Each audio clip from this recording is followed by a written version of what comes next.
That should be happening any moment now. So far, we've had the trunk jettisoned, the slew to deorbit burn attitude, and again, just waiting for that deorbit burn to start.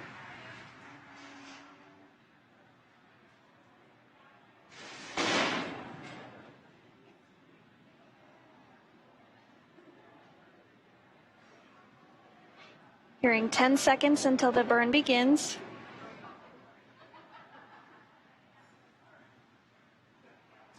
And we do have confirmation that the deorbit burn has begun.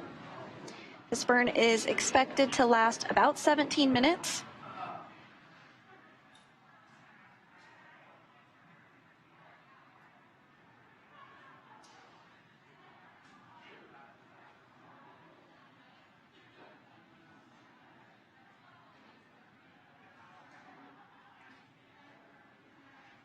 So within the last 10 minutes, Dragon jettisoned its trunk and initiated the deorbit burn just seconds ago. That deorbit burn is now underway. We are expecting about 16 more minutes to remain in that deorbit burn. The burn in all is slated to last about 17 minutes. And for these operations, NASA and SpaceX do closely coordinate with the United States Coast Guard to establish a safety zone to ensure public safety, and of course for the safety of those involved in the recovery operations, as well as the crew on board the returning spacecraft. Multiple notices are issued to the mariners in advance and during recovery operations, and Coast Guard patrol boats are deployed to discourage boaters from entering the splashdown zones. We do want to stress to the public the need to respect this safety zone. Recovering a spacecraft from the water is a hazardous operation, and any other boats interfering increases risk to the astronauts in the capsule. And the teams are working to recover them from the water and the safety of those that come too close. So for the safety of the crew and your safety, we really do recommend you sit back and watch here as we'll be bringing you the very best possible views of our astronauts' homecoming. And you can see some of those views right now from the recovery vessel, Megan. Like we mentioned earlier, the deorbit burn is the last time that the 4 forward Draco thrusters will fire. Dragon Freedom has not yet entered Earth's atmosphere. This deorbit burn is what will line the vehicle up and put it on its final trajectory to the landing site off the coast of Jacksonville, Florida. Right now, Chell, Bob, Jessica, and Samantha are using their screens to keep tabs on the burn duration, which we were able to get a live view of a little bit earlier. Draco thruster firings and trajectory details like entry angle, capsule perigee, and how much distance remaining until the deorbit burn termination. Dragon is flying itself. Again, it's autonomous, so all the crew has to do is stay strapped in their seats and keep tabs on things. With Chell, Bob, Jessica, and Samantha ready to deorbit and splash down back on Earth, they'll be heading to one of 7 targeted sites supported by SpaceX and NASA. All of these sites are located off the coast of Florida, either in the Gulf of Mexico or the Atlantic Ocean. Spreading the supported sites across multiple locations helps to maximize the return opportunities for this mission and future crews, lowering the chance that we'll have to wave off due to bad weather. And earlier today, NASA and SpaceX jointly selected prime and alternate splashdown locations off the coast of Jacksonville, which is our prime today and where the boat is currently staged, and the alternate is Tallahassee, Florida. The selection process works with a lot of different variables, including the space station's orbital trajectory, what landing sites are available and have favorable weather, how much free flight capability Dragon has for the trip home, and the sleep schedule for the returning crew members.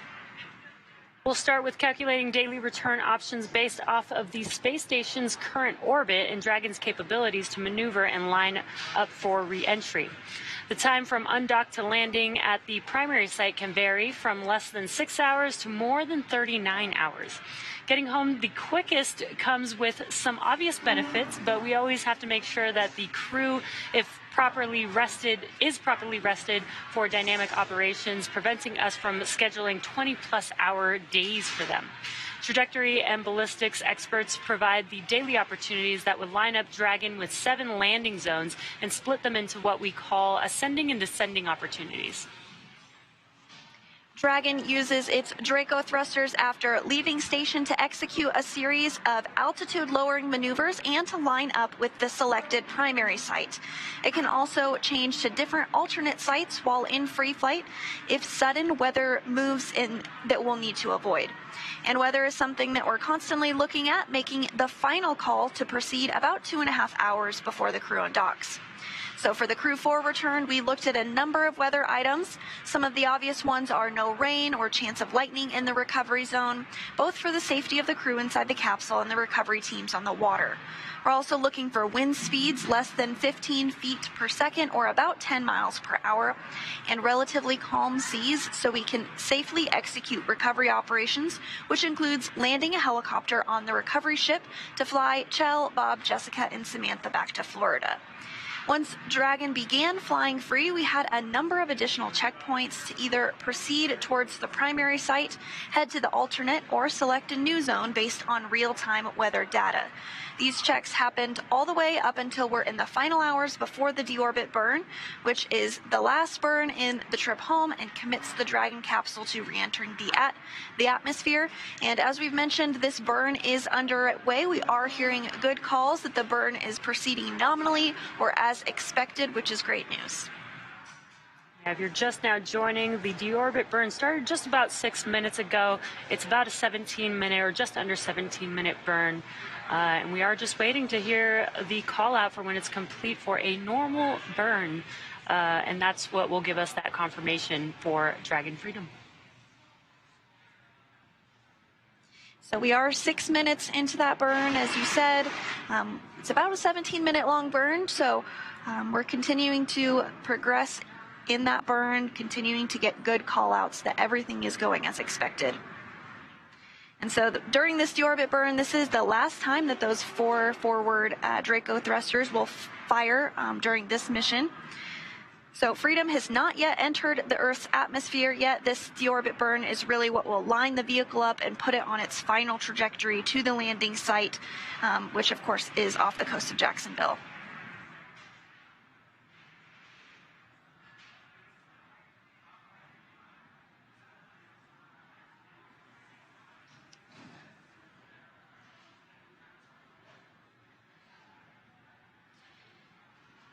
So the crew continues to really head home after spending 170 days in space. During that time, they completed 2,720 orbits of the Earth, and they traveled over 72 million miles. It's really interesting to think about it in that perspective because the space station is moving 17,500 miles per hour, which means that they orbit the Earth every 90 minutes, and the crew sees a sunset and a sunrise every 45 minutes. So when you're there for 170 days, you see a lot of sunsets, a lot of sunrises, and you travel a lot of miles, over 72 million of them, in fact. Yeah, that's a lot of miles, and that sounds pretty cool to see all those sunsets and sunrises. Development of Dragon 4 crew started with Cargo Dragon. Dragon was designed from the beginning for flying humans to space, so much so that even the first Cargo Dragon had a window on it. Now, before we could fly humans, our teams implemented a number of design upgrades to make sure that both Dragon and Falcon 9 are suitable for flying people, and then put both vehicles through thousands of tests to prove their safety. Now, Dragon is capable of carrying up to 7 passengers to and from Earth orbit and beyond. It is the only spacecraft currently flying that is capable of returning significant amounts of cargo to Earth, and is the first private spacecraft to take humans to the International Space Station. Dragon is fully autonomous, which means that it can basically fly itself, but also features full manual override capabilities in case of emergency. Now, standing at almost 27 feet tall from the bottom of the trunk to the top of the nose cone, Dragon is composed of 2 main elements. That's the capsule, which is designed to hold crew and pressurized cargo, and an unpressurized section known as the trunk. And for today, we have already jettisoned the trunk, which reveals the heat shield on Dragon as it prepares to return back home to Earth.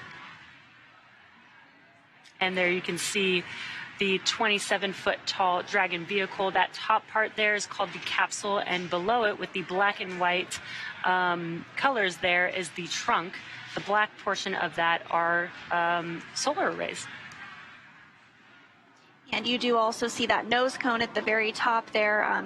Following this deorbit burn, we will close up that nose cone as we discussed, but the nose cone does open for docking and remains attached to the Crew Dragon spacecraft.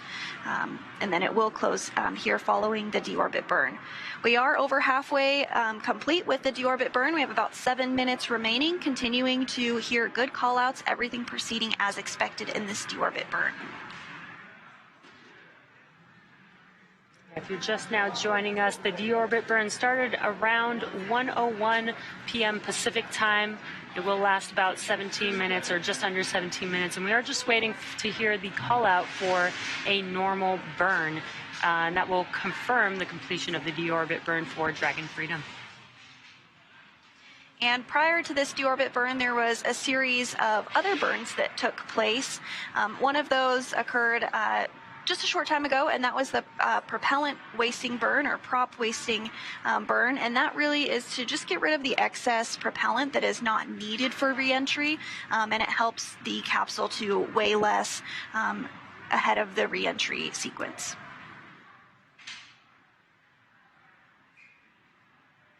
And coming up after the deorbit burn, about 12 to 13 minutes later, we will begin to close the nose cone.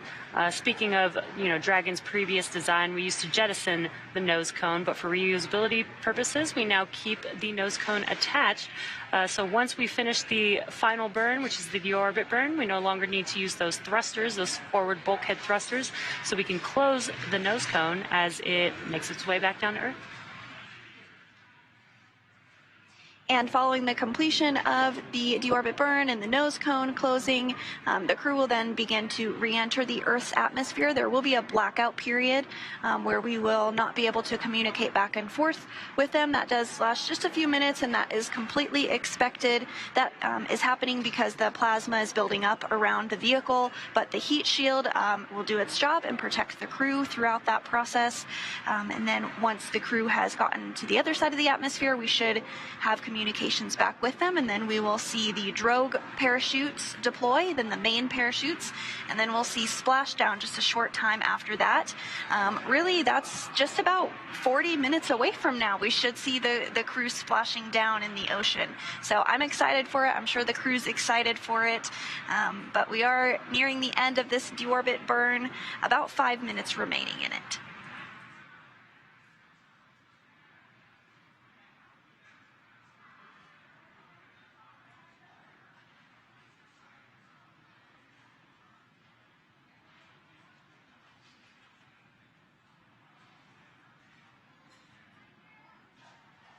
So to talk a little bit about those parachutes that are going to deploy, the drogue parachutes slow the Dragon down from 350 miles per hour, so that's still going pretty quick. But then once the main parachutes deploy, it will slow down quite a bit more to less than 20 miles per hour.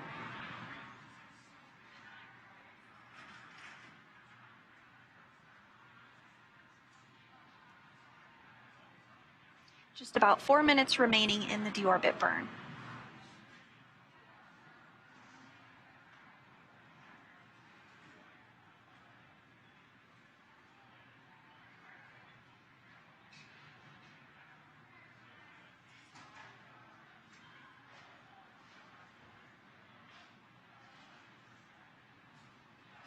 So after those parachutes are deployed, we will see them be cut. There's a fast boat that goes out there, and that's really the purpose of the of that particular fast boat, is to cut those parachutes. And that's really just to make sure that they don't get caught in the wind or pulling the crew around. So those parachutes will be cut. That's expected. And then after that, a sniff check will be done by one of the recovery folks, and that's just to ensure that there is no vapors or anything that would pose a risk to the recovery personnel or the crew themselves as they egress the capsule.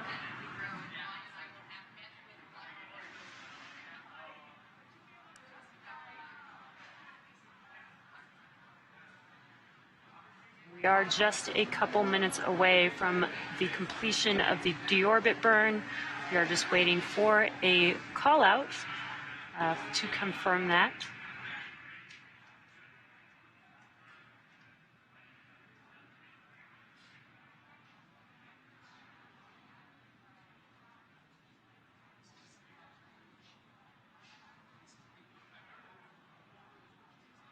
We have about 2 minutes left in this deorbit burn.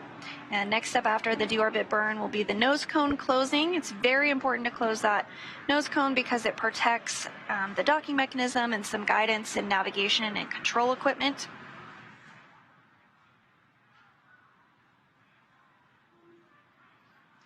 And so at this point, the heat shield is now pointed towards the Earth and is really getting ready to do the heavy lifting of protecting the capsule.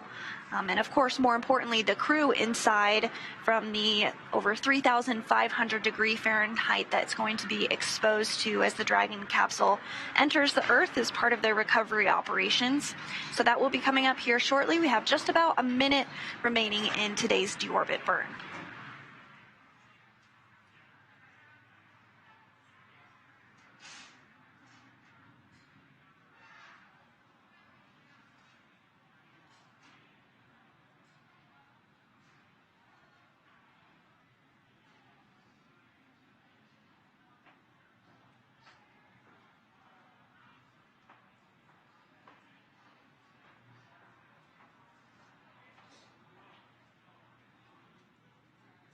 Continuing to hear good call-outs that the deorbit burn is going as expected.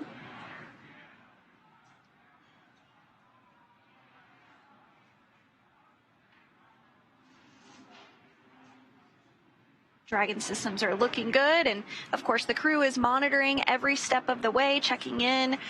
They do have iPads as well as the screens that they are able to utilize and look on the tablet as to how much time is remaining on the deorbit burn. And we did just hear the deorbit burn is complete and nominal.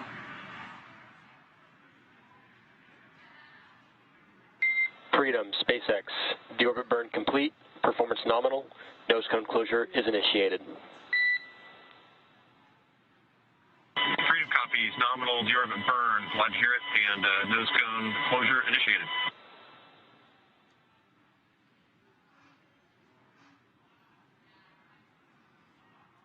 Awesome news, nominal deorbit burn, and also heard the call out that the nose cone procedure is going to begin. So in the background, Dragon is currently inhibiting those forward bulkhead Draco thrusters that we just used to complete the deorbit burn, ensuring it's safe to latch the nose cone shut for re-entry. Also, the vehicle has initiated the nitrox suit purge. This will help keep Chell, Bob, Jessica, and Samantha cool and comfortable during re-entry.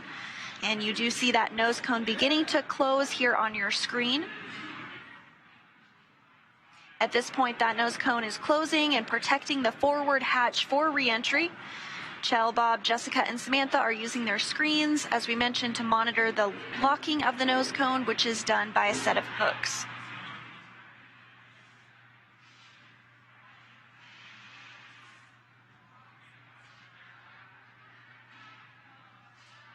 Again, this nose cone sequence is about 12 to 13 minutes long, so we've got about 11 minutes left for that nose cone to officially complete its closure. And good call-outs.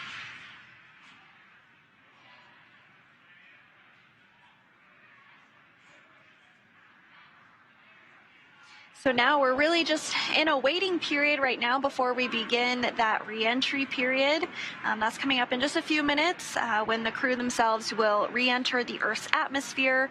And as we discussed earlier, the heat shield will really be protecting the crew during this time period.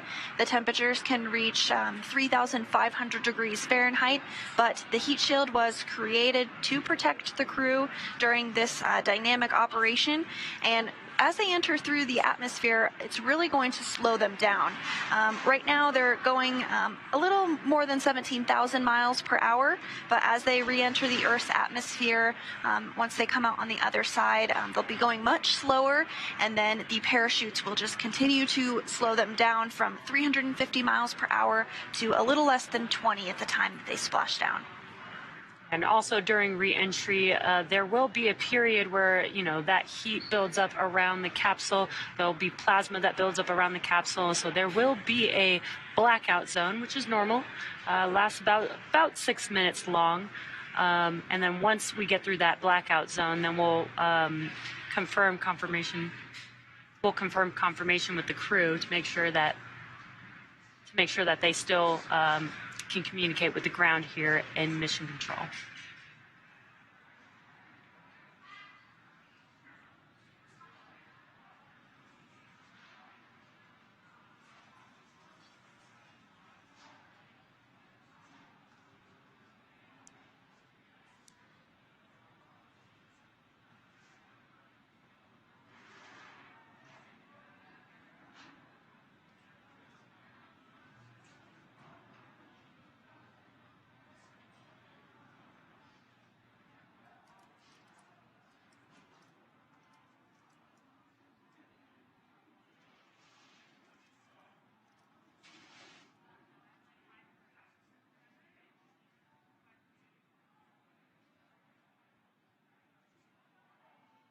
And so we continue to progress through the nose cone closure process.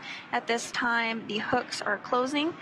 There are 2 sets of 6 hooks, so 12 hooks total that need to close to secure the nose cone and protect that critical equipment.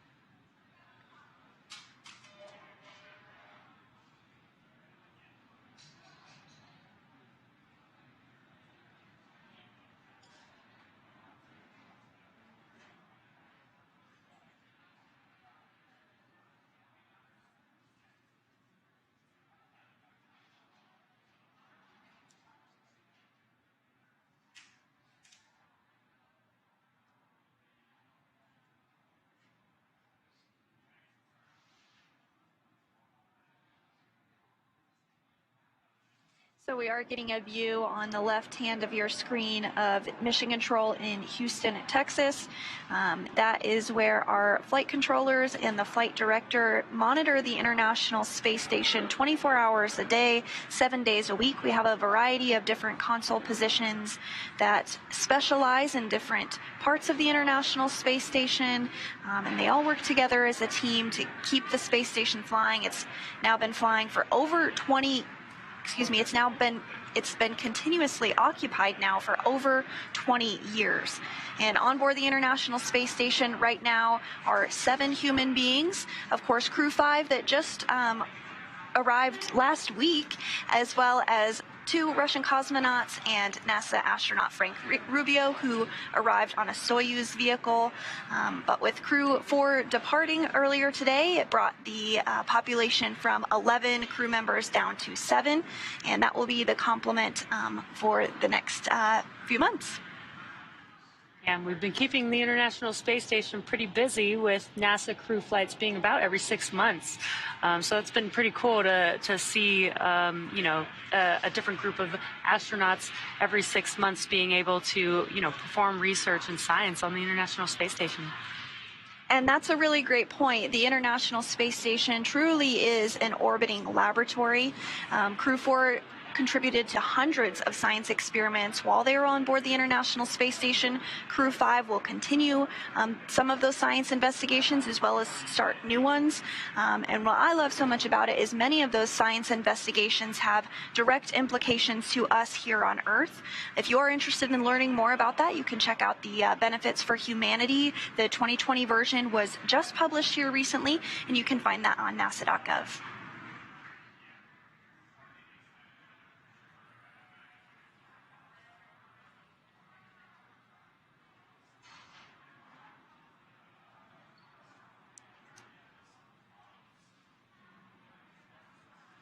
So if you are just tuning in with us, Crew 5 has undocked from the International Space Station, and the deorbit burn has taken place. That was all successful. And Freedom, SpaceX, nose cone secured for entry. Freedom copies, we see it.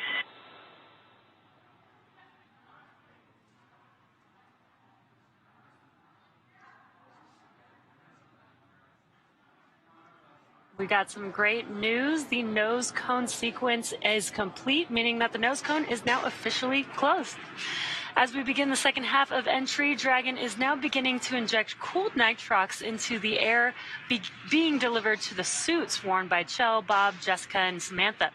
Now, again, this is what will allow the crew to remain comfortable while external temperatures reach 3,500 degrees Fahrenheit. Now, the heat shield is pointing forward, leading the capsule to the landing site. And speaking of the heat shield, Dragon's primary heat shield is comprised of Pika 3.0, which stands for Phenolic Impregnated Carbon Ablator. First generation Pika was first developed by NASA for studying and sampling comets within our solar system. And SpaceX partnered with NASA to develop Pika X, which was the second generation product used on all Dragon 1 CRS missions that successfully resupplied the space station on 20 missions. Then Pika 3.0 was developed specifically for use on Dragon 2 crew and cargo with enhanced structural and thermal properties that optimized the heat shield and drove down costs and mass. Now, the remainder of the Dragon capsule is comprised primarily of a SpaceX proprietary ablative material. It's another class of thermal protection which is lighter weight versus Pika and protects the underlying composite material or structure during re-entry to ensure the structural capabilities are maintained. And while Dragon will experience temperatures well over 3,000 degrees Fahrenheit during peak reentry conditions, the characteristics of the TPS, or thermal protection systems, coupled with the ECLIS, environmental cooling and life support system, in the pressurized interior will help ensure that Chell, Bob, Jessica, and Samantha stay cool and comfortable during all phases of reentry through splashdown. Now, after Crew Dragon Freedom has re-entered the Earth's atmosphere, a series of parachutes will deploy, and that'll slow the crew's descent. Now, first will be the 2 drogue chutes, followed by the 4 main chutes to guide Dragon to its first contact with Earth since launching in April earlier this year. Dragon will automatically deploy these parachutes when different pressure and positioning sensors on the capsule detect that they are at the right speed and altitude. Vehicle velocity at drogue deploy is approximately 350 miles per hour, as we mentioned earlier, and those drogue parachutes do deploy at about 18,000 feet above the water. Now, vehicle velocity at main deploy is approximately 119 miles per hour and deploy at about 6,500 feet. Vehicle velocity at water splashdown is approximately 16 miles per hour, and the highest G load the crew will experience during reentry is approximately 3 to 5 Gs. So next up, we are looking ahead towards the comms blackout that we discussed as the crew re-enters the atmosphere. This is expected and can last a few minutes long, but once the crew is on the other side of the comms blackout and we do regain communications with them, the drogue chutes will deploy. We are tracking that first set of the first set of parachutes, the drogue chutes, to deploy around 1:51 p.m. Just a minute later, the main chutes will deploy, and then about 3 minutes after that, the moment we've all been waiting for, we'll see Crew 4 splash down off the coast of Jacksonville, Florida. We are still tracking approximately 1:55 p.m. Pacific time today for that splashdown.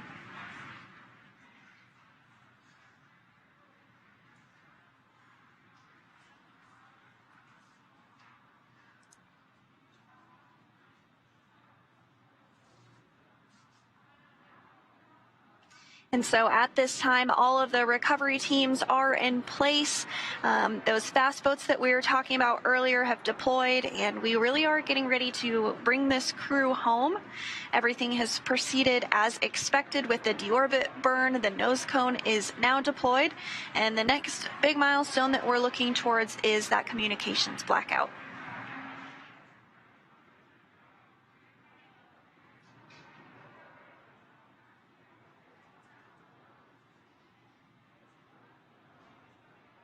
Again, we have an awesome live view inside of the Dragon capsule, seeing our crew. And again, we've mentioned this, that they use the displays to monitor the activities that are happening with Dragon. But Dragon is flying autonomously, so they really just get to sit back and just monitor.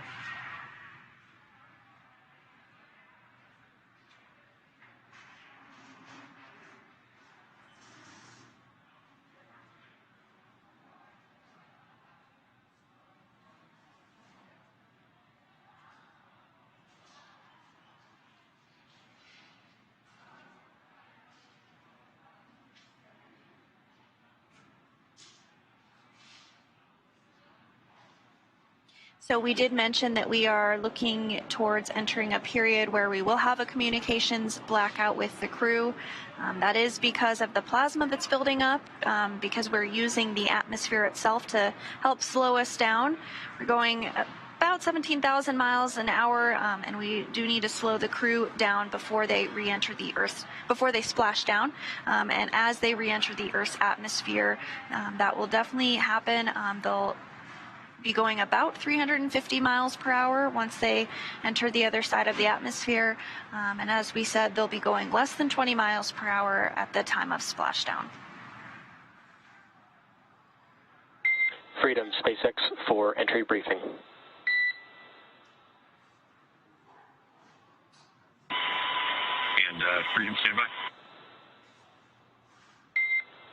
by. UHL, I have no deltas from the previously briefed tablet timeline.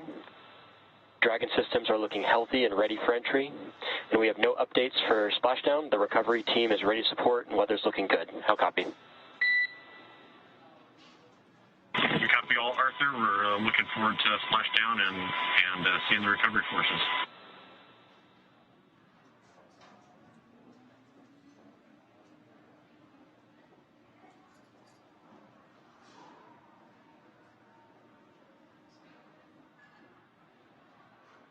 Crew there chatting with the core here in Mission Control Hawthorne. That's what you're seeing there on your screen. We did get to see a live view of the crew in their seats in the Dragon capsule as they're making their way back home. The suit's primary function is to protect the crew in the event of a cabin depressurization. And if that were to occur, the suit would inflate to provide a habitable environment long enough for the crew to return home. And there you can see them there. Right now they are also filling their suits with some cool nitrox that actually helps keep them cool. The suits are kind of an extension of the Dragon capsule. It's almost like they have their own personal AC unit on them. And the suits are flame-resistant materials on the outer layer. Also protects the crew in the event of a fire. They are custom-tailored single-piece suits. This means that the helmet, gloves, and boots all remain attached together. And the helmet that we were able to see on the screen that they're wearing is 3D printed nylon and does have a visor that pivots open. And then they do have quick disconnects or QDs on the right thigh, which mates to an umbilical on the seats. And that is what provides the air for ventilation, oxygen, nitrox for pressurization, and allows the electronics to be connected all from a single location on the suit.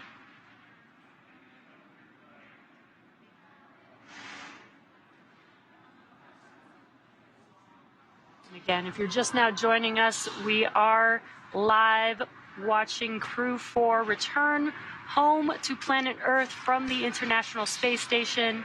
We've had the deorbit burn, we've jettisoned the trunk for the vehicle, and the nose cone has closed on Dragon Freedom. And again, another live view inside of the capsule there. And SpaceX from Freedom. Tablets to secure restraints are tightened and our visors are down. We are ready for entry.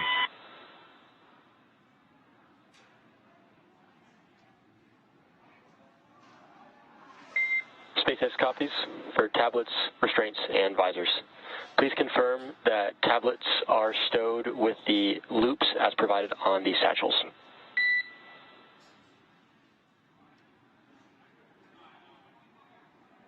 Copy, welcome.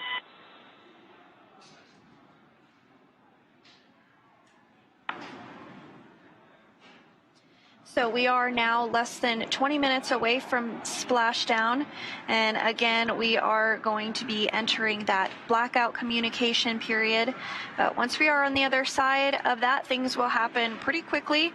The drogue chutes will deploy. And SpaceX Freedom tablets are all secure. SpaceX copies. Thank you, Freedom.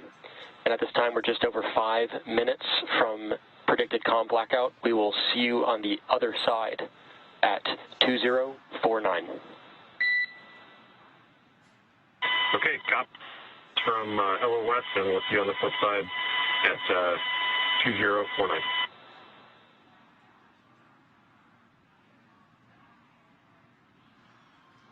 So you did hear those words from the ground up to Crew 4, namely Kjell Lindgren, just ensuring that the tablets are stowed and secured in the proper positioning ahead of the communications blackout expected now less than 5 minutes from now, and really in anticipation of re-entry and then splashdown. As we were saying, the pace is really going to pick up once we are through that communications blackout. The drogue parachutes will deploy, and then the main parachutes will deploy, and then we will see the crew splash down. After that, we'll see the fast boats head out to the crew, inspect it, make sure everything is looking good and the integrity of the vehicle is as it should be, and those main parachutes will also be cut. And then the recovery personnel will work on securing the vehicle and bringing it into the recovery vessel. And then after some private medical checks with the crew, we should see the crew egress a short time after that. So again, we are expecting the splashdown to occur at 1:55 Pacific time, so just a few minutes from now, and we are coming up on that communications blackout that is as expected as well. Yeah, and this blackout period is basically when the vehicle is entering back into the Earth's atmosphere. It is heating up and plasma is building around the capsule, which prevents communications with here in mission control.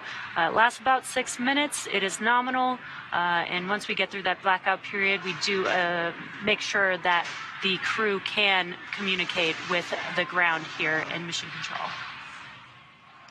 And we do have the NASA plane, the WB-57, which is up in the air, and it's equipped with some imaging technology that will be able to get pretty much the first views of the Dragon capsule on its return back to Earth. So we are getting some of that footage right now. We are anticipating that communications blackout and loss of signal here shortly. This is really the beginning of that period where the crew themselves will be re-entering the Earth's atmosphere.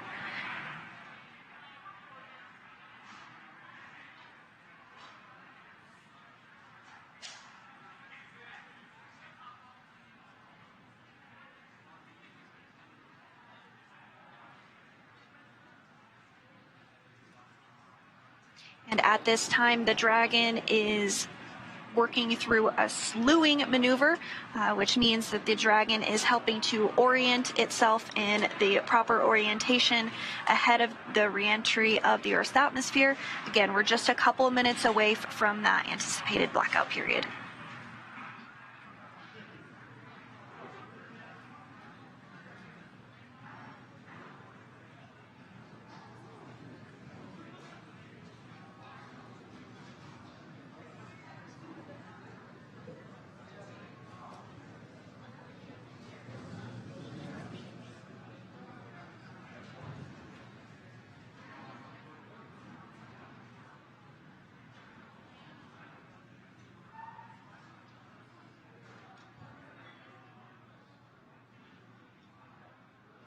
We are just about a minute away from that communications blackout period. Again, it should last only about 6 minutes long.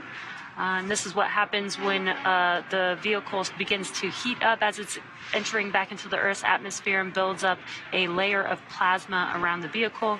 Again, this is nominal, and we will establish communications once the vehicle is through that period.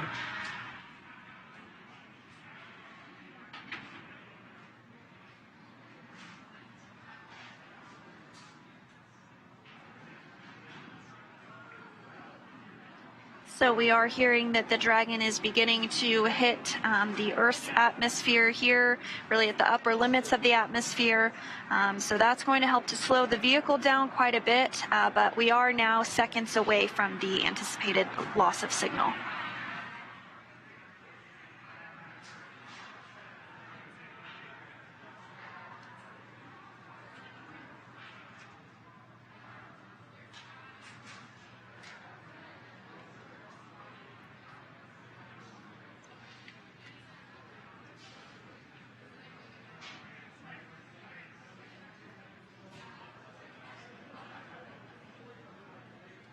Standing by for confirmation that we are in the communications blackout.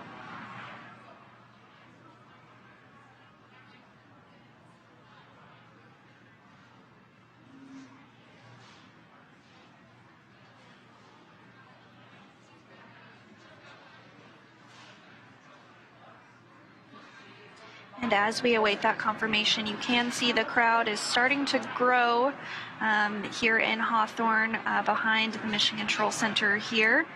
Looks like folks are trying to get a good view as we anticipate splashdown here in a little less than 15 minutes. Yeah, we do get pretty excited when we are bringing crew back home. It is pretty exciting to watch them as they touch back down on planet Earth. They've been out in space for about 6 months now.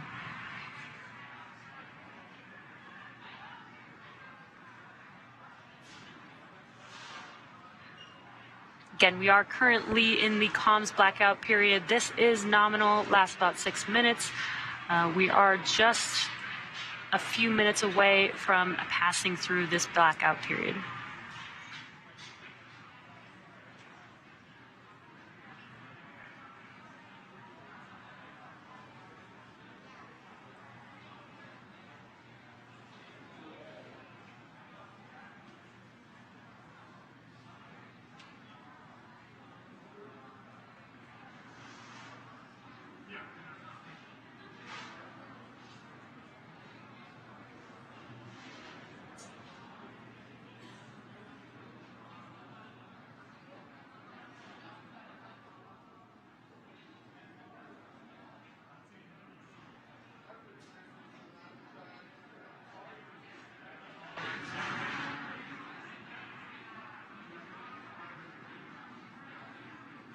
Now, at this point, we are entering a communications blackout period, which lasts approximately 6 minutes due to plasma formation around the spacecraft. Now, during this time, no vehicle telemetry is received by Mission Control or the recovery team, and no external commanding of the vehicle or voice communication is possible. Now, as a reminder, Dragon is designed to fly itself, so during re-entry, the vehicle will be slowing down from orbital velocity, which is approximately 17,500 miles per hour. Now, the top temperature Dragon will experience upon re-entry is about 3,500 degrees Fahrenheit. And again, the blackout period is expected to last about 6, maybe up to 7 minutes long. And we are just about 4 minutes remaining in this anticipated communications blackout period. And during this reentry phase, the crew is going to be experiencing a deceleration, and the team here on the ground is going to continue to monitor that, make sure that everything is proceeding as expected. But once we're on the other side of this communications blackout, that's when we'll begin to see the parachutes deploy, beginning with the drogue parachutes and then following with the main parachutes, and then we'll see splashdown and then the recovery process to get the crew onto the recovery vessel and then out of the capsule will begin. And we did mention the high temperatures that the vehicle is seeing during this blackout period. So there is nitrox flowing through the suits that the astronauts are in, and that helps keep them cool while the vehicle is getting very hot on the outside.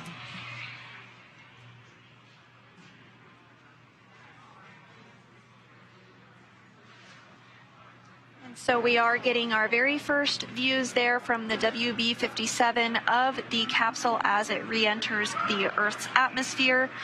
Those views coming from an infrared camera that is on board.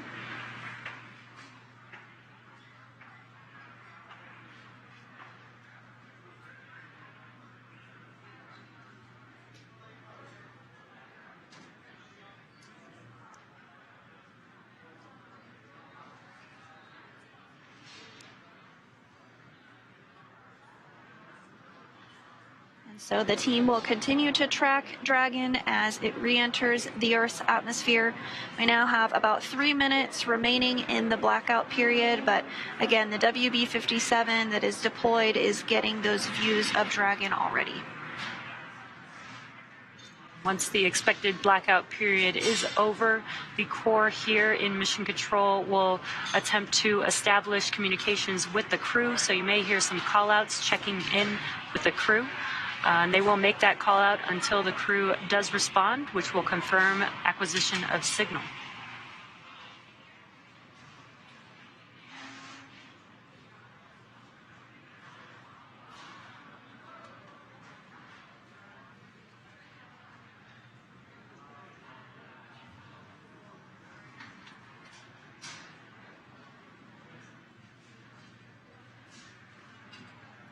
We have about 2 minutes remaining in the anticipated period of communications blackout. Now, it's not an exact science. There might be some variation that occurs. We might hear from the crew a little earlier than we expected, or potentially a little bit later. But we are all on the edge of our seats, eagerly awaiting to hear from the crew. So far, everything looking good.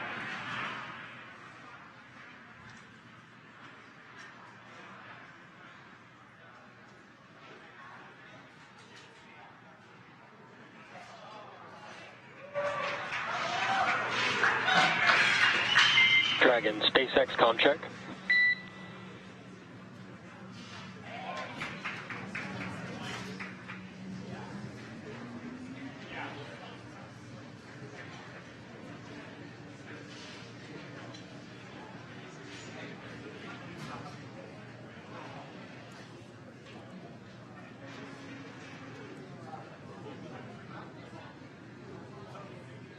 Continuing to get those views from the WB-57 of Crew Dragon as it continues to make its way closer and closer to splashdown. Freedom, SpaceX comm check. And SpaceX, Freedom has you loud and clear, coming through 30 kilometers altitude. Copy and concur. Expect automated chute deployment. Freedom copies. We'll be monitoring. And HEPS is converged. Expect nominal chute deployment altitude.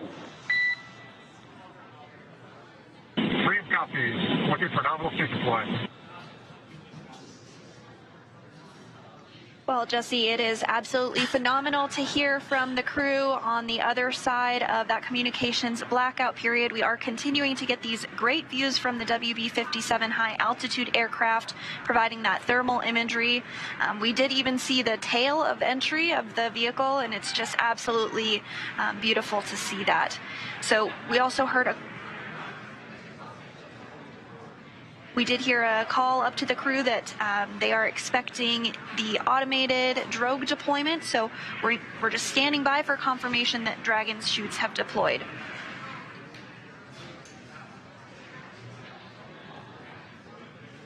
Again, there will be a set. Freedom, SpaceX, brace for drogue window.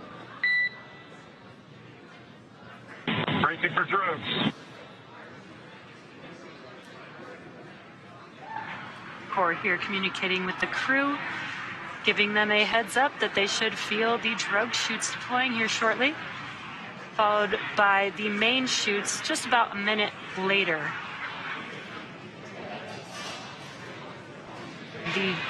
the drogue chutes do help to slow the vehicle down to about 350 miles per hour, whereas the main chutes will deploy, after the main chutes deploy, it will slow the vehicle down even more, and by the time that the vehicle splashes down, should be around 16 miles per hour.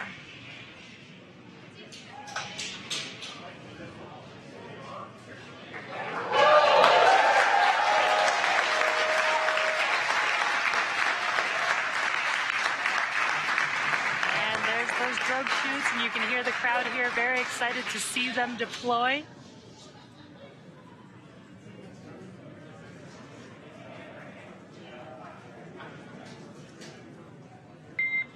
Drogue chute descent rate nominal and visual on 2 healthy drogues.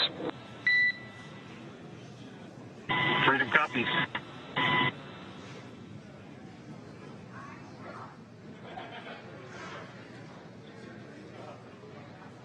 Very cool view of Dragon with the 2 drogue chutes. We are just anticipating the main chutes to deploy here shortly.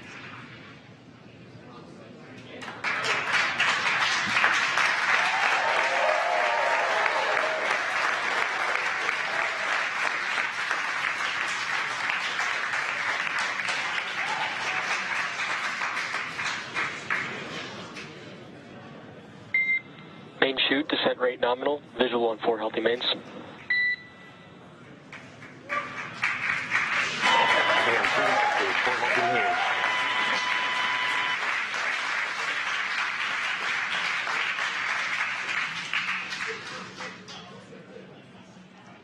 And great news, as you can see there, the main chutes have deployed, slowing the Dragon vehicle down significantly, down to approximately 119 miles per hour. Freedom is 1,000 meters.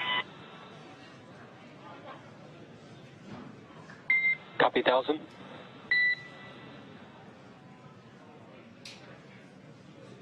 Now, Dragon has saved all propulsion systems and is now terminating the nitrox suit and cabin purges, and is beginning to increase. Freedom's at 800 meters.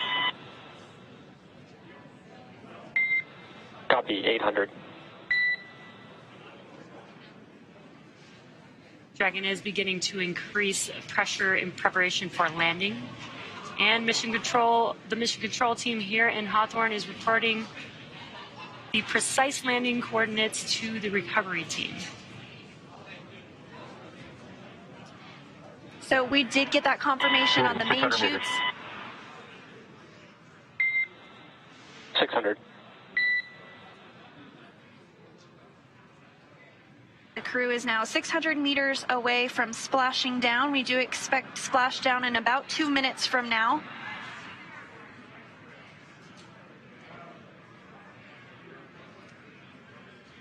Landing in water is simpler, therefore more reliable, and it provides more margin against unlikely parachute. Freedom 400 meters. Copy 4. Provides more margin against unlikely parachute issues. We had to learn how to make Dragon waterproof, but once you do, it is a rinse, review, and reuse type of process. And we are just about a minute away from splashdown of the Dragon vehicle back onto planet Earth, and hearing good callouts of the altitude of Dragon. Freedom's at 200 meters. We're bracing for splashdown. Copy, brace for splashdown.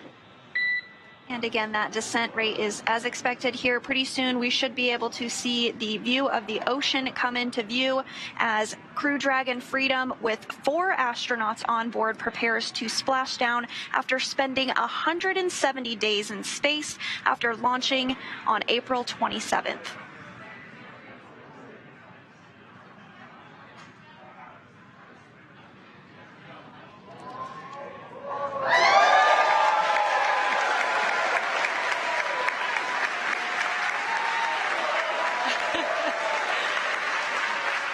Incredible view as the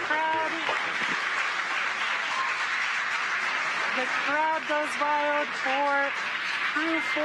Copy Freedom, SpaceX 3 splashdown and mains cut. Welcome home. Welcome home, Crew 4. Great view watching Dragon splash down back on planet Earth. Now, as you can see on your screen, we have visual confirmation for a splashdown of the Dragon spacecraft. Dragon Freedom has returned home, and NASA astronauts Chell, Bob, Jessica, and ES. SpaceX Freedom, we are water uprighting and stable 1. Copy Freedom. We see stable 1. You are go for 4.800. And on behalf of SpaceX, welcome home. Thanks for flying SpaceX.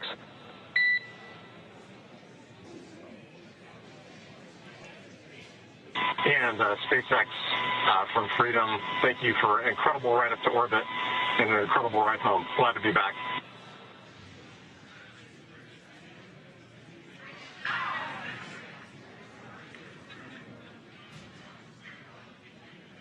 As you can see, Dragon Freedom has returned home, and NASA astronauts Chell, Bob, and Jessica and ESA astronaut Samantha are back on Earth after an approximately 5-hour return journey from space. The SpaceX recovery ship and team has been waiting for Dragon splashdown, and they will now make their way to the splashdown location. And we did hear the call out that the vehicle is in stable 1. That's the configuration that we were hoping for. Stable 1 means it's in the ocean upright as expected, and you can see that exactly on your screen here. So the teams have been ready and waiting about 3 nautical miles away. So it's going to take them about 30 minutes or so to make their way to Chell, Bob, Jessica, and Samantha inside. But about a minute and 30 seconds after the landing, Mission Control Hawthorne will give the go for final approach and the safe approach. And then about 2 minutes after landing, the approach boat will begin those inspections that we discussed earlier. That's just to ensure that everything is as expected with the vehicle.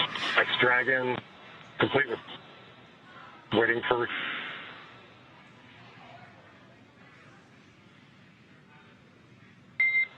SpaceX copies Dragon for awareness. Comm is a little bit choppy, but we copy that you are complete with 4.800 and awaiting recovery personnel. I will provide an update on recovery forces in a couple minutes. How copy?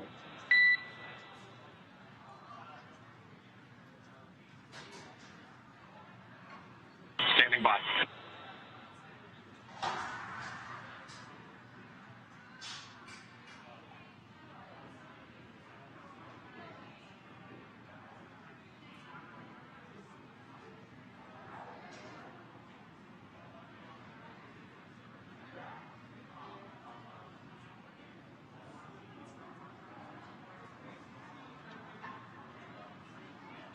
And Mission Control here in Hawthorne did give the go for that approach and recovery.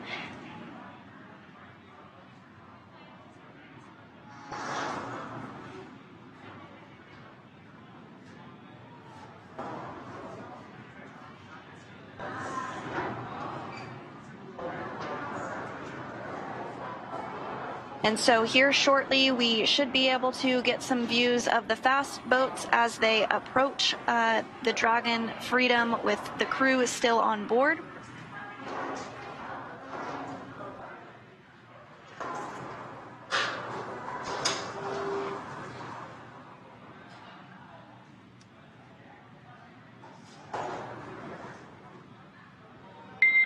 Freedom, SpaceX is go for recovery personnel to approach.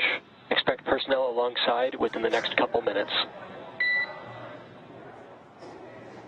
Okay, copies. Good to see you in some friendly faces.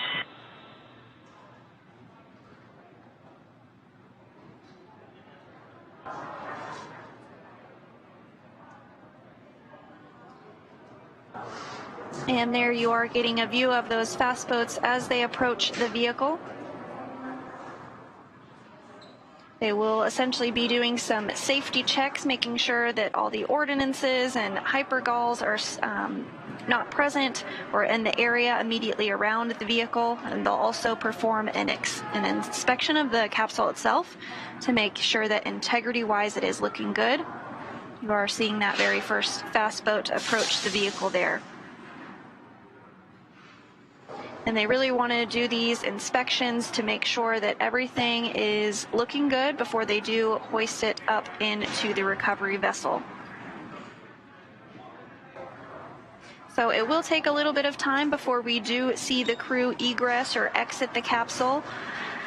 We're shooting for less than an hour to bring the Dragon onto the recovery ship and open the hatch to egress.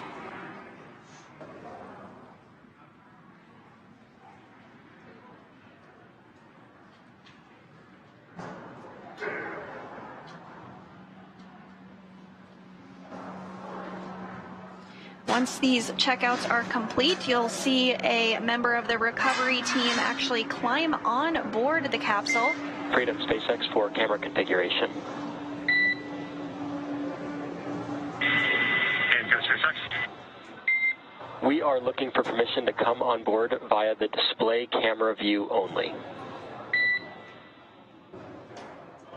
Okay, you're welcome aboard.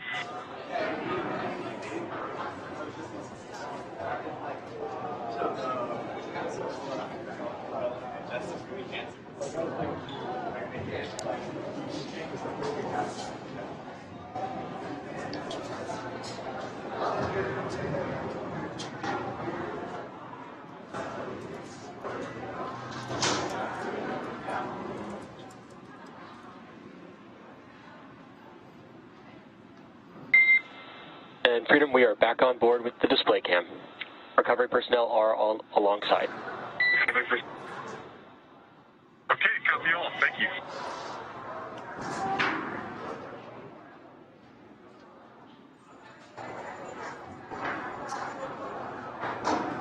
And getting some waves from the crew on board Freedom post splashdown. Looks like they're doing pretty well. First time feeling gravity in 170 days. It looks like they're waving to the world, technically. The crew will remain in their seats all the way until they are brought on board the recovery vessel.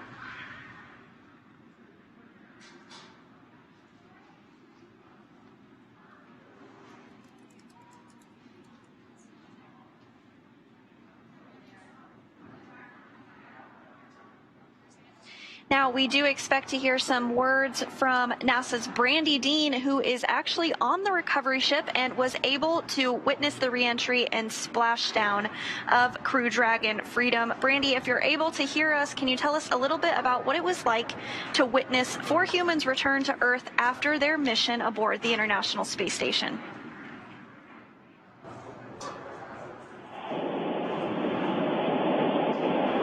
Hey Sandra, it is a gorgeous day for a smackdown. I hope they're a little rougher than they've been in the past, but it's still a gorgeous, it's a beautiful day.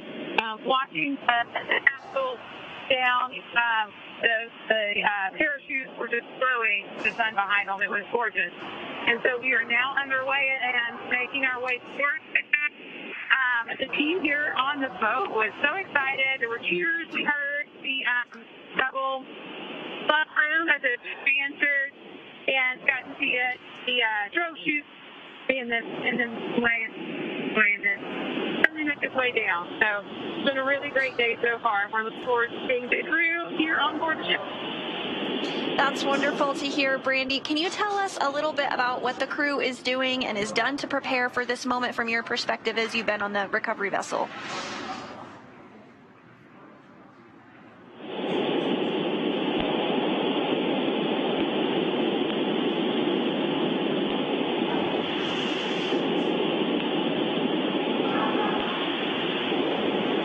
I don't know if I lost you or not. I haven't heard any questions yet, in other words. We've got you, Brandy. Here, I'll repeat it. Freedom SpaceX, hypergol sweeps, and unfired ordnance checks nominal. The rigging is in progress. Approximately 5 minutes until capsule lift. Stand by for PMC with SpaceX flight surgeon. Okay, Freedom copies all. Hypergol checks are passed, and we're about 25 minutes out. We're standing by for the PMC. So, Brandy, if you're still with us, we did just hear that all of those hypergol checks went as expected, and we can see that the rigging has begun. I'm sure you have a much better view of it yourself on the boat, but can you tell us a little bit more about what the crew on the boat is doing to get ready for the next steps to bring the capsule onto the boat?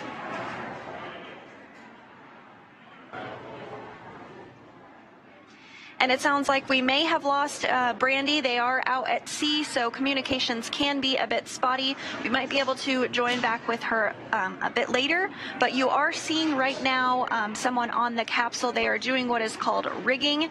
You see that they're tossing some different equipment up to them, and that's to ensure that the vehicle is ready. Freedom, SpaceX, I will be privatizing Dragon to ground now. The next call you hear will be from the SpaceX flight surgeon on the recovery vessel. Freedom copies. And so those call-outs about a private medical conference, just to ensure that the crew is all feeling healthy, and if there's anything that they may need medically wise once they do get on the boat. That is, of course, privatized for medical and personal reasons, but we are continuing to get really great views here of the rigging process. As I was saying, this individual is working to secure Dragon and enable it to be lifted onto the recovery vessel here in just a short time from now.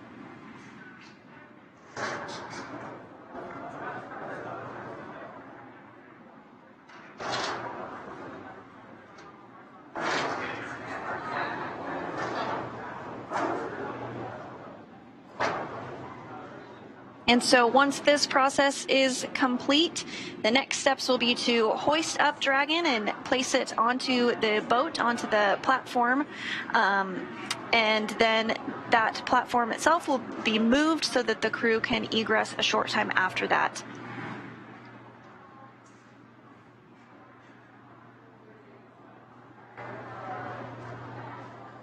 Then once the crew is on the boat and back inside of the capsule, they will board helicopters that are on the boat to bring them back to Ellington Field, which is near the Johnson Space Center in Houston, Texas.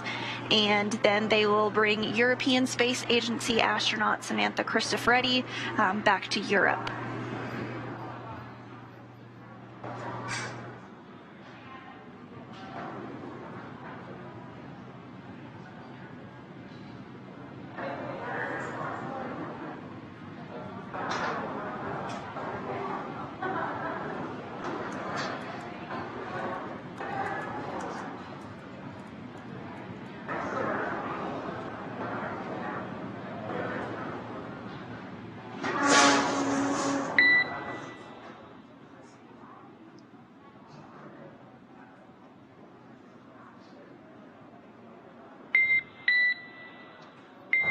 Freedom, SpaceX, PMC complete, and Dragon to ground is no longer privatized. Okay, Freedom copies. Thank you.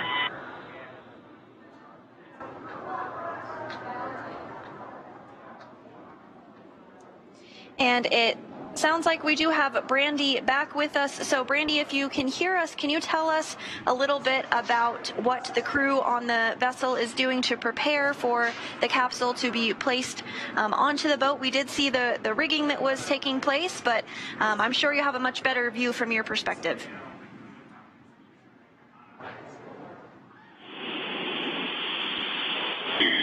Yeah, the view is pretty great from here. We can see the boat getting ready, as you said. It sounds like you guys already heard kind of a good check from the crew, and sounds like everyone is doing well on board. I don't know how much you were able to hear earlier. It was a beautiful, gorgeous touchdown with the sun shining behind parachutes.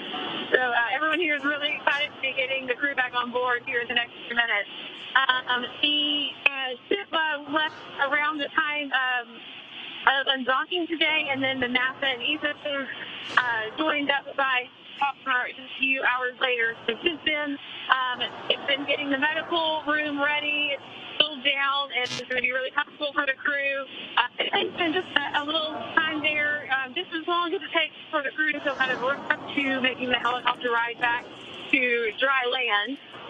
They will do a few medical tests first. They'll get some of the IV to get fluid that they lost, while they were in space back into their bodies, help them readjust to gravity a little better.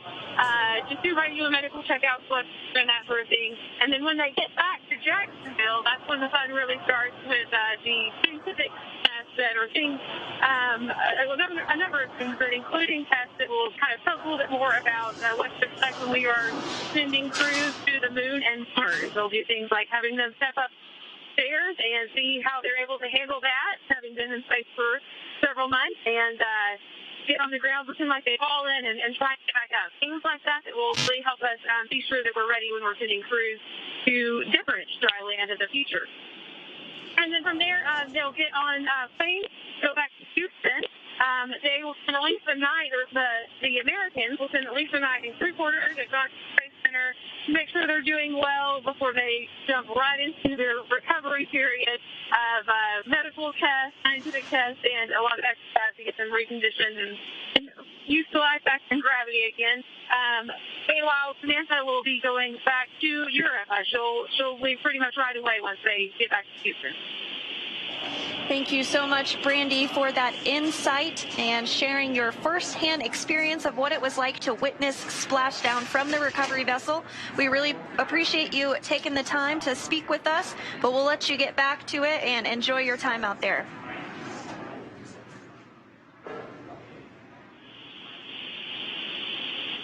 Thanks, guys.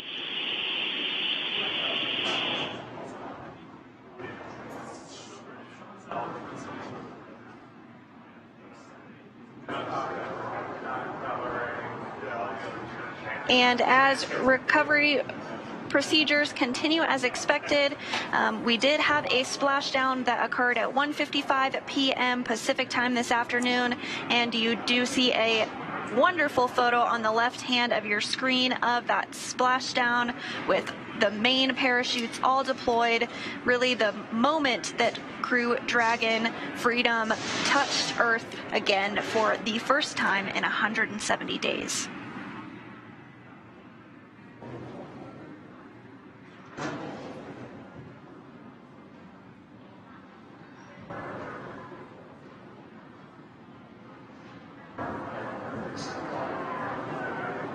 So we do see the recovery vessel continue to approach the Crew Dragon Freedom vehicle.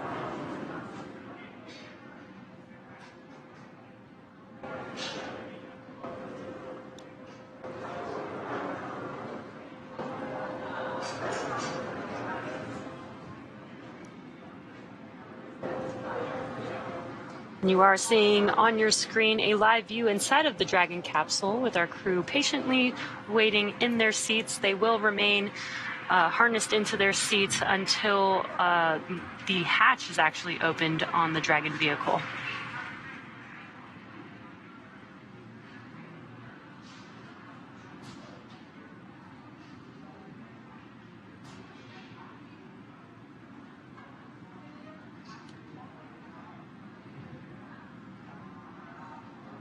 And we did see the rigging process that was taking place a short time ago, and now we're getting another view of it here. That person on the capsule is called the rigger, and they are working to secure Dragon to rigging hardware to safely lift it up and out of the water. And that will be done using that A-frame, which is the boxy frame that you see towards the back of the boat there.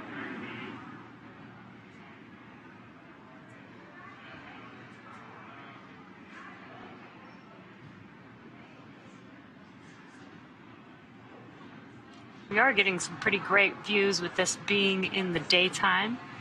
We have splashed down in the nighttime where it's a little bit harder to see, but today we've got some light and get to watch the process pretty clearly here. Looks like a really beautiful day out there in Jacksonville.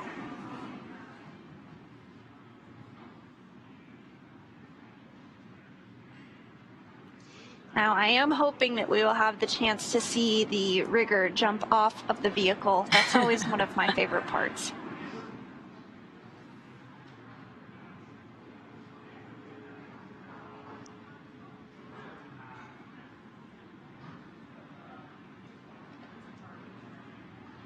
We are now excitedly awaiting the recovery of our Dragon spacecraft with NASA astronauts Cho, Bob, Jessica, and ESA astronaut Samantha inside. Dragon has already autonomously completed several steps to safe itself following splashdown.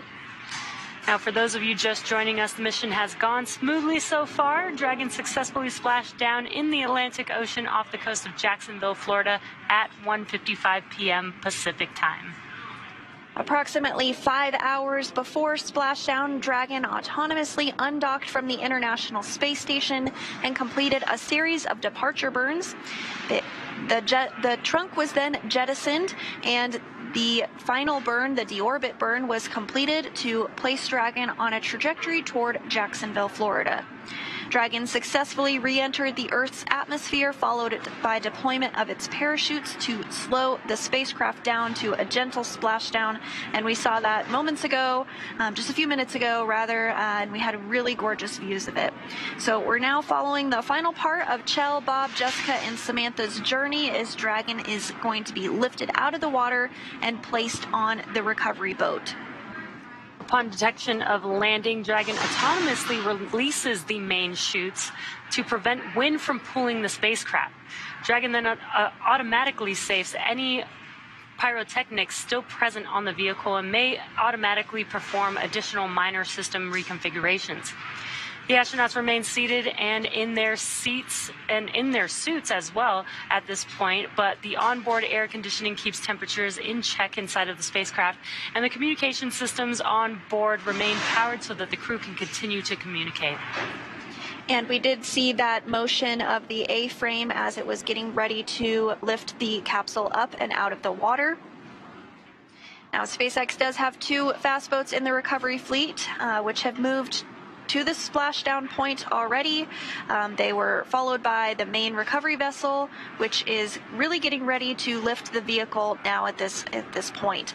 So those 2 fast boats do have a very specific role. The first approach is focused on immediate safety inspection of the capsule integrity and checking for any presence of hypergolic propellant vapors, ensuring that it is safe for the recovery vessel to approach the Dragon spacecraft. All of those checks performed well, and once the spacecraft is cleared for full approach, the team begins rigging the capsule for water recovery by the recovery ship. That process is underway and just wrapped up. And then the second boat is really responsible for parachute recovery and serves as a redundant boat to the first. We'll also see a team member on a jet ski helping to gather up the now detached parachutes, and it looks like they may have already completed that process. I'm not seeing them. They might be just off the screen. Now, it took a little over 10 minutes for the recovery crew to complete their safety checks, and once they did complete that, the Freedom SpaceX contract.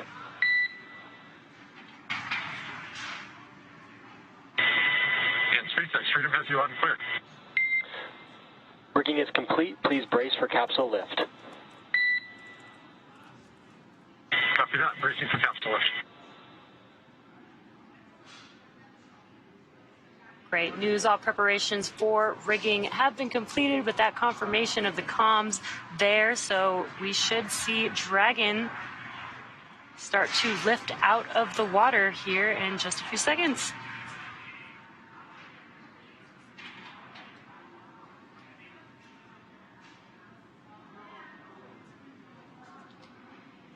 And the recovery teams are now preparing to lower the vessel's hydraulic lift mechanism into the water to bring the spacecraft into the on-deck translation system known as the deck.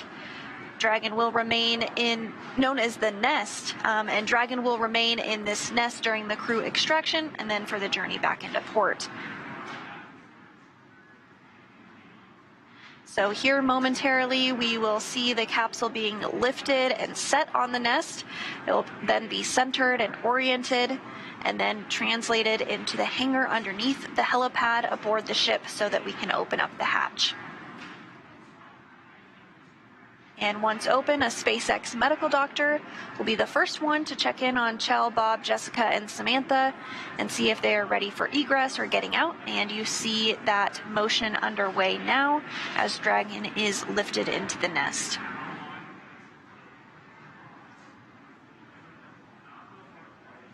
This is a very cool view and cool process as we lift the Dragon vehicle, and you can see the nest there that it's going to be sat down into.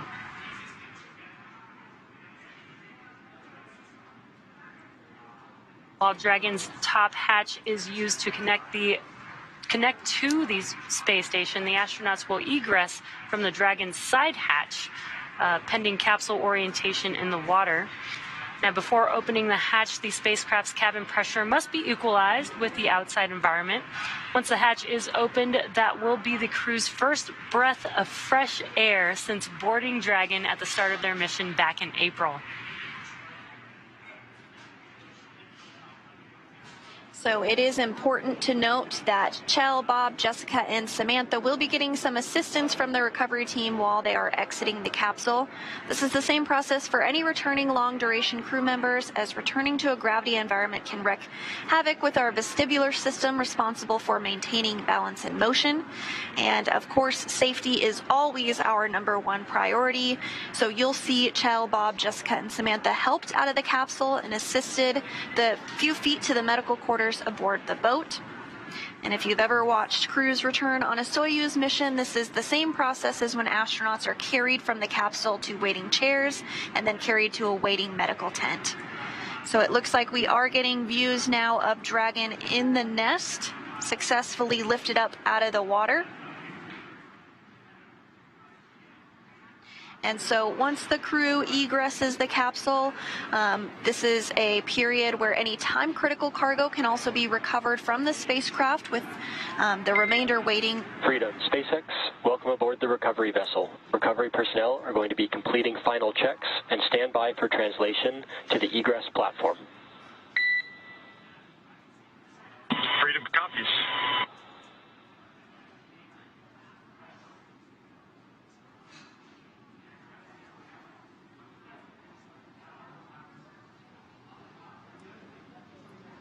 Great news there as Dragon sits in the nest there, and you did hear some comms. What they're going to do is, once they de-rig this, they will slide the Dragon vehicle to a platform where the astronauts can easily exit that side hatch there.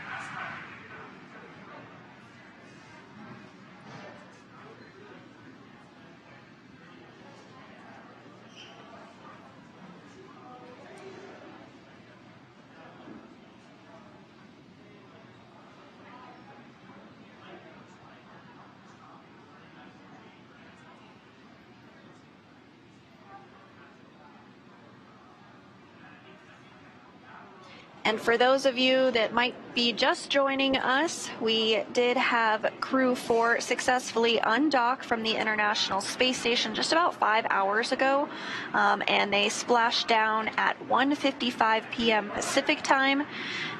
All went as expected through the deorbit burn, and the parachutes deployed as expected. The capsule is now lifted onto the boat, and we are standing by for the translation to occur. And once that translation moves the Dragon capsule up underneath the helicopter pad, the recovery team will then be able to work on opening up the hatch and removing the crew from the capsule.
Crew 4 did splash down just about 30 minutes ago and is now already on the recovery vessel. The recovery vessel being used today is named Megan, after Crew 2 astronaut Megan MacArthur. So we are standing by for that translation maneuver to occur. You can see on the recovery vessel the platform that they will translate the Dragon vehicle to. If you saw the view earlier, the hatch is slightly above ground level, so that platform will allow the crew to exit the vehicle.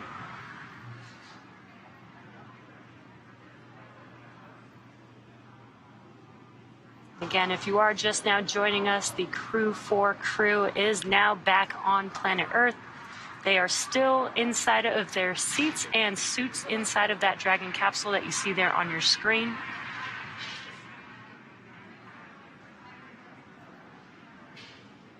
And so after this translation maneuver occurs, the next steps will be for the folks on the recovery vessel that are specialized in opening up that side hatch that will begin that process.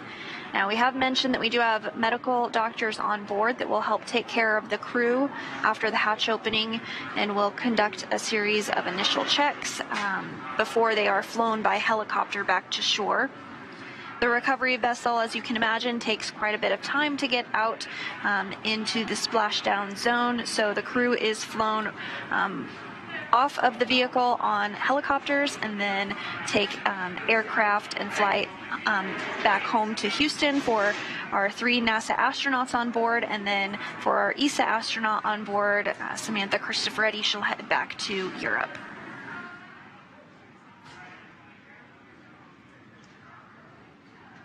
And the crew has been out in space on the International Space Station for about 6 months. They do get to work out while they're out on the space station, working out in microgravity. But that is why the medical team is there, to make sure that they are safe and healthy, make sure that they are able to adjust to gravity. It's probably a pretty big adjustment being gone from gravity for such a long period of time. So the medical team will be there to make sure that they can exit the vehicle safely, and then we'll do some private medical checks with each of the individuals.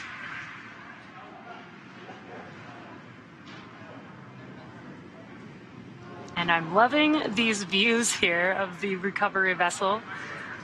We don't often get to see this because sometimes it is nighttime, depending on when undocking and splashdown does happen for the crew members. So this is a pretty nice treat to get to see this great view. And you can see the helicopter pad on top of the recovery vessel there that Sandra was mentioning. There will be a helicopter that comes and lands there shortly once the crew is or has egressed the Dragon vehicle and is ready to fly back to land, and then take another flight on a plane to Houston, with Samantha taking a flight back to Europe.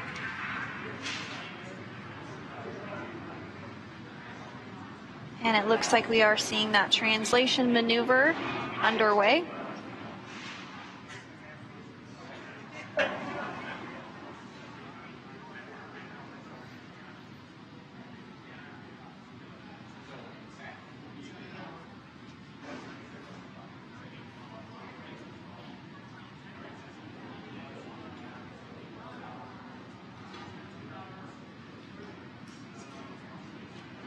And coming up next, once this translation maneuver is complete, the crew on board will begin to open up that side hatch.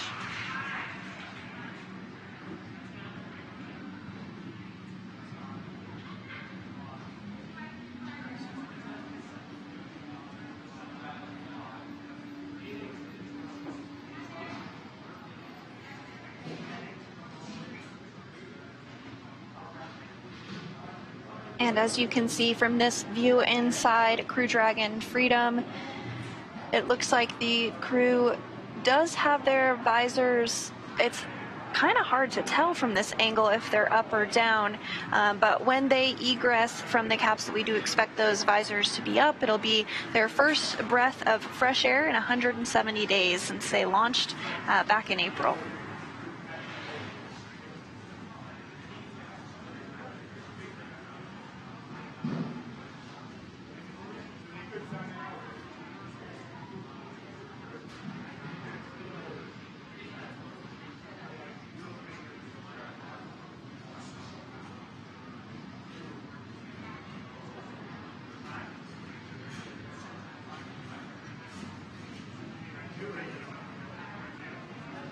And we were seeing some views of the personnel on the recovery vessel who are specialized in opening up that hatch begin to get everything ready to begin that process.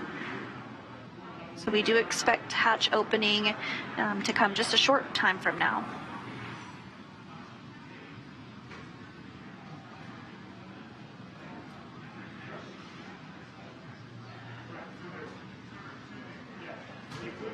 And once that hatch is open, we'll see the footrests actually be removed before the crew egresses, and that's really just to help make egressing a little bit easier.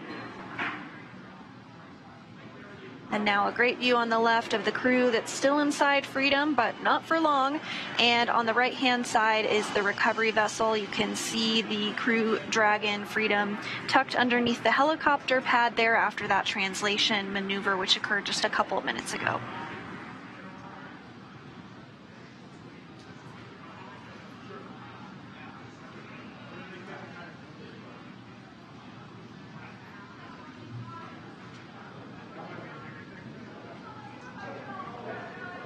Also, prior to hatch opening, the pressure inside of the cabin must be equalized with the outside environment, so that is also happening at this moment.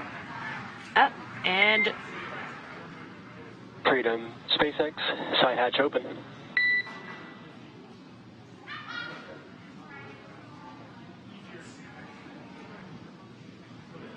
And the side hatch is open. These recovery personnel are the first people the crew has seen on Earth since their launch day. And that those folks they saw on that day were the closeout crew who closed the hatch back in April. I believe that is the flight surgeon there briefing the crew, welcoming the crew, as well as briefing them for the next steps in the operation.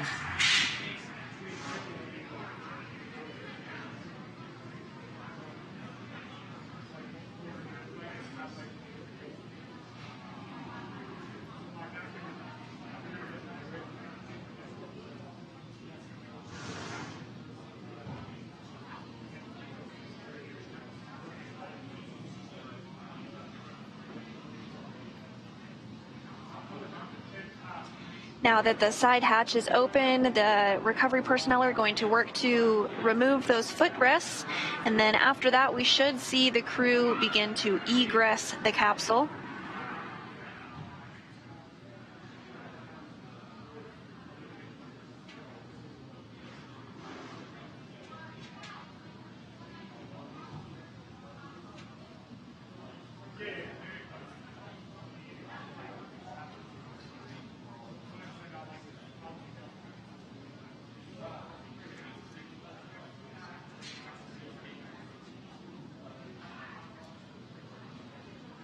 There, I believe they are removing those footrests. It looks like they grabbed all 4 of them.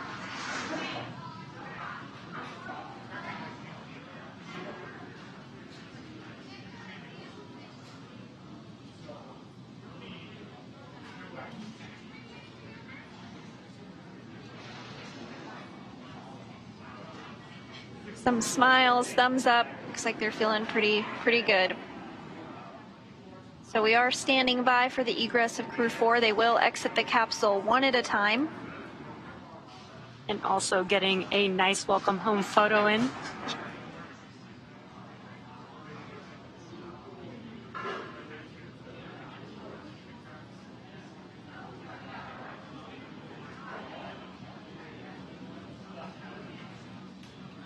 And as the crew exits, you might be able to see a stretcher in the view. That is perfectly normal and expected. It's part of the nominal procedure. As we mentioned, the crew will be taken to medical facilities. So this is really just all part of the standard procedure that we do for any crew return. Yes, again, they have been out in space in microgravity for about 6 months. So they may need some assistance adjusting back to gravity here back on Earth.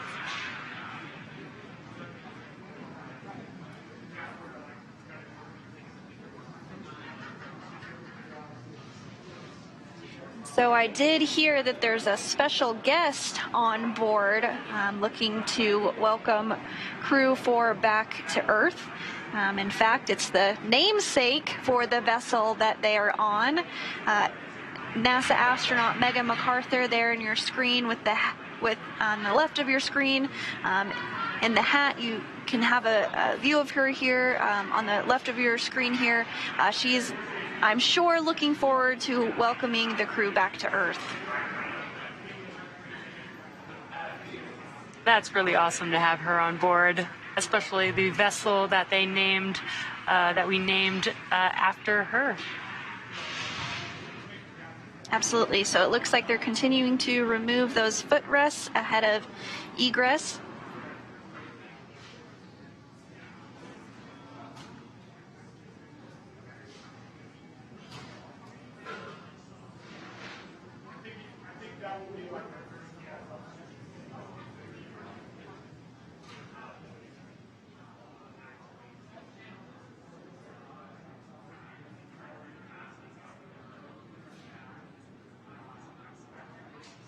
You can see there is a crew member there helping to remove the harness, the umbilicals, and make sure that the crew is ready to get out of their seat and exit or egress the Dragon vehicle.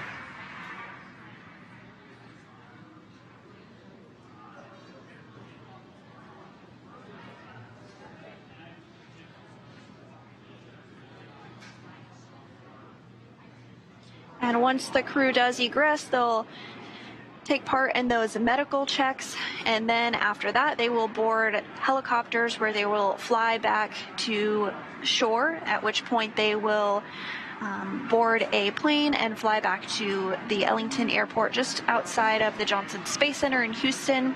And then for our ESA, our European Space Agency astronaut, Samantha Cristoforetti, she'll head back to Europe.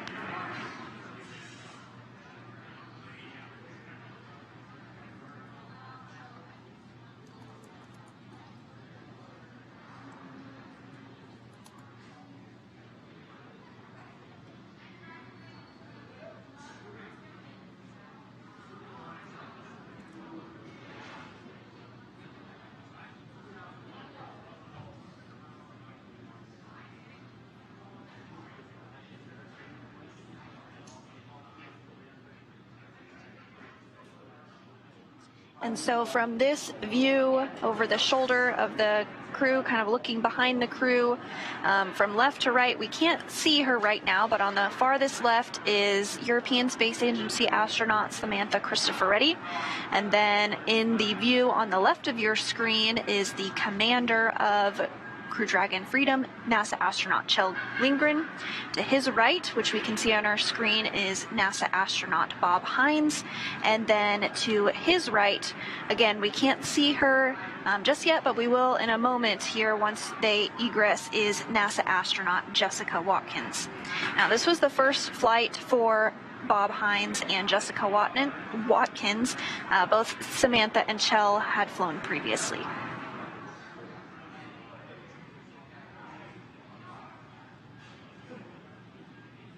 I also believe you mentioned a pretty cool fun fact about Samantha being having one of the longest amount of time out in space, correct?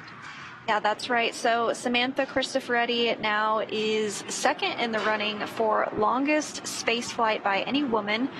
She has totaled 369 days in space over her 2 flights, and she is second only to now retired NASA astronaut Peggy Whitson.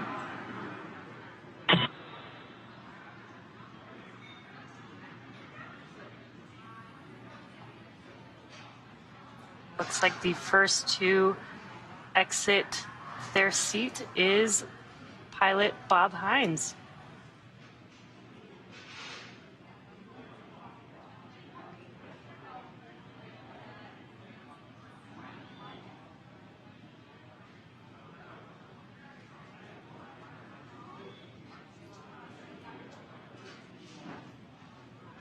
And so again, you do see that stretcher to the left of the screen there. That is all part of our standard procedures. Looks like we're getting some claps and cheers for Bob Hines.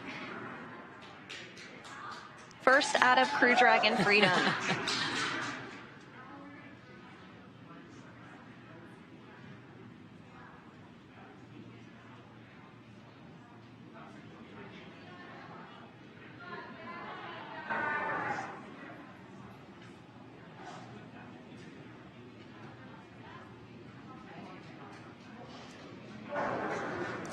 And a high five to Megan MacArthur.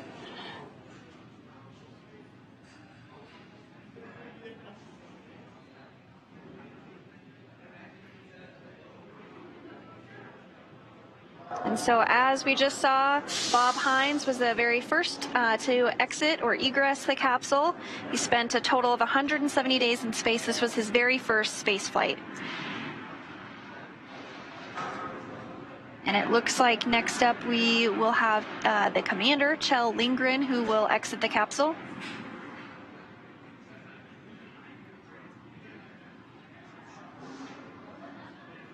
This is his second space flight. He's logged a total of 311 days in space.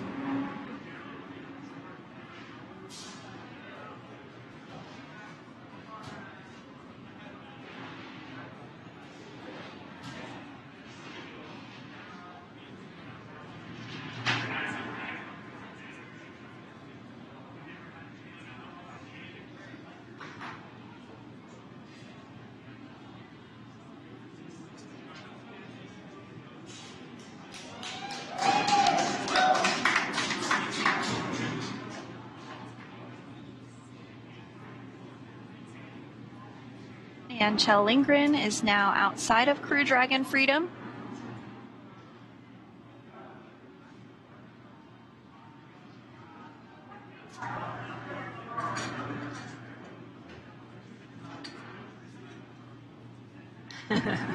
Some great smiles and waves there. A big high five to NASA astronaut Megan MacArthur.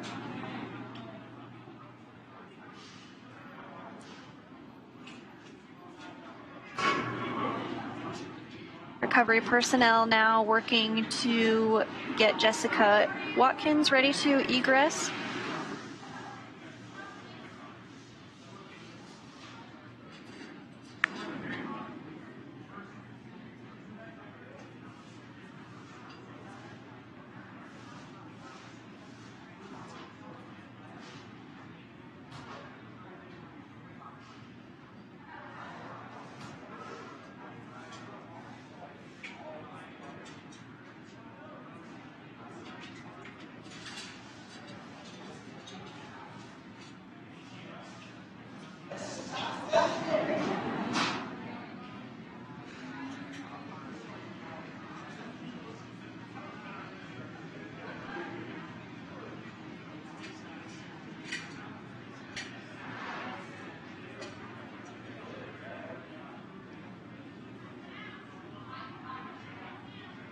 So just 5 hours ago, this vehicle was docked to the International Space Station, and now we have 2 of the 4 crew members having been removed after a successful splashdown.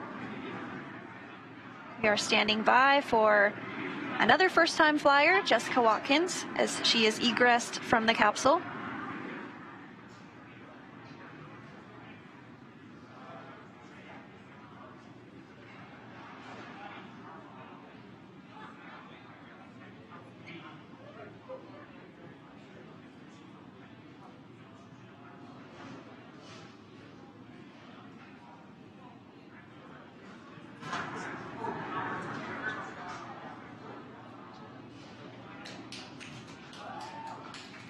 And there she is, NASA astronaut Jessica Watkins, standing up for the first time in about 6 months.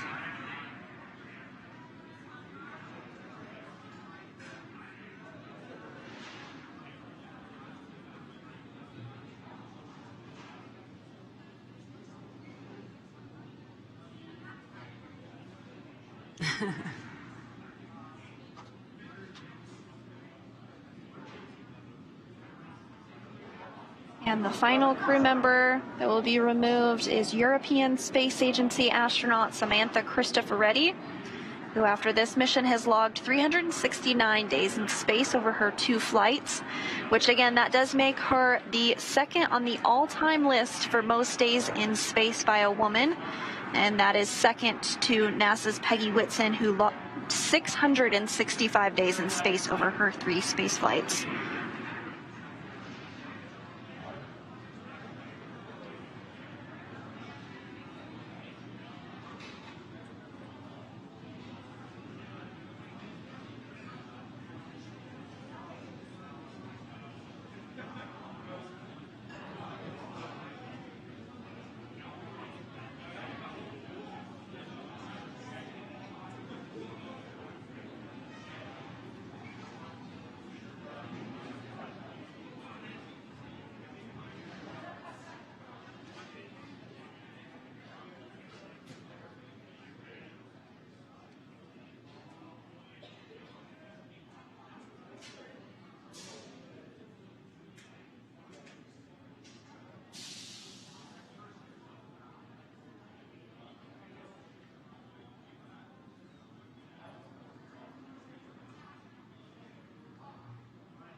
There is ESA astronaut Samantha Cristoforetti, now egressed from the Dragon vehicle, the final crew member of Crew 4 to exit the vehicle.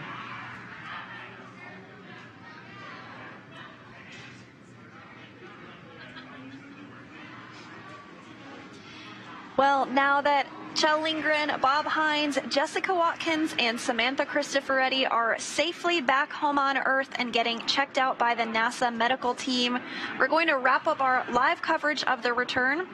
This all kicked off on April 27th from historic launch pad 39A at the Kennedy Space Center in Florida. After a successful liftoff and separation from Falcon 9, Kjell, Bob, Jessica, and Samantha made a 16-hour flight on board Dragon to the International Space Station. Since arriving at the space station, they spent nearly 6 months as members of Expedition 67 and 68, executing science experiments, spacewalks, and repairs while aboard the orbiting laboratory. And their journey home began earlier today, October 14th, when they closed the hatch to Dragon and undocked from the International Space Station at 9:05 a.m. Pacific time. After 4 successful departure burns and a phasing burn to line up their orbit, Kjell, Bob, Jessica, and Samantha rested for a few hours before waking up to prepare for re-entry this morning. We jettisoned Dragon's trunk and performed our final on-orbit maneuver, the deorbit burn, at 1:01 p.m. GMT or Pacific time to send Dragon on the path home. The spacecraft re-entered the Earth's atmosphere and slowed its descent with successful deployments of 2 drogue parachutes and 4 mains, with the final splashdown occurring off the coast of Florida at 1:55 p.m. Pacific time.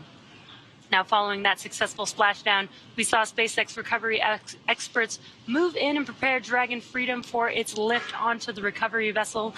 And just a little less than an hour ago, following splashdown, we saw Kjell, Bob, Jessica, and Samantha make their way out of Dragon into the recovery ship's medical facilities, safe and sound. And next up, they'll catch a helicopter flight back to shore, where they'll transfer to aircraft that will take them home. Kjell, Bob, and Jessica and Samantha will take a NASA plane for the short flight back to Houston, and Samantha will board a plane back to Europe after that. They'll be reunited with their families to bring an end to this successful mission. It's been an honor and a privilege to share their journey with all of you as we continue this new era in human spaceflight. Now, return today marks the end of the direct handover we just executed after successfully launching the Crew 5 mission to the space station just a little over a week ago. It has been an incredible honor and joy to share this mission with the public. All the teams from SpaceX and NASA continue to work hard to keep America leading the world in human spaceflight. Continue to follow SpaceX and NASA online and on social media for updates for the very latest on crew and cargo flights to and from the International Space Station. And we'll continue to share the progress of Chell, Bob, Jessica, and Samantha on social media as they travel back home. Now, we also do have a post-splashdown media telecon coming up at approximately 3:30 p.m. Pacific time, 6:30 p.m. Eastern, where leadership from NASA, ESA, and SpaceX will share a final update as we conclude this successful mission. So we'll say thanks one more time for tuning in and cheering on Chell, Bob, Jessica, and Samantha as they made their return back to planet Earth. From all of us at NASA and SpaceX and ESA, welcome home, Crew 4. So long.